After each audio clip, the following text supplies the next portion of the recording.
องค์การอัยการปัตตชนสูงสุดได้จัดพิธีมอบเหรียญการะลึก50 ปีวันสถาปนาสาธารณรัฐประชาธิปไตยประชาชนลาวให้กับบรรดาพนักงานประจำการพนักงานอาวุโสบำนาญ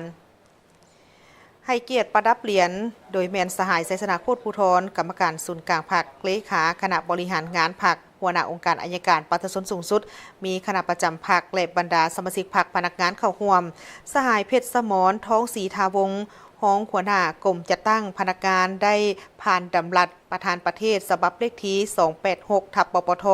ลงวันที่20 พฤศจิกายน 2025ว่าด้วยการประดับเหรียญการระลึก50 ปีวันสถาปนาสาธารณรัฐประชาธิปไตยประชาชนลาวให้แก่พนักงานประจำการพนักงานบำนาญจำนวน102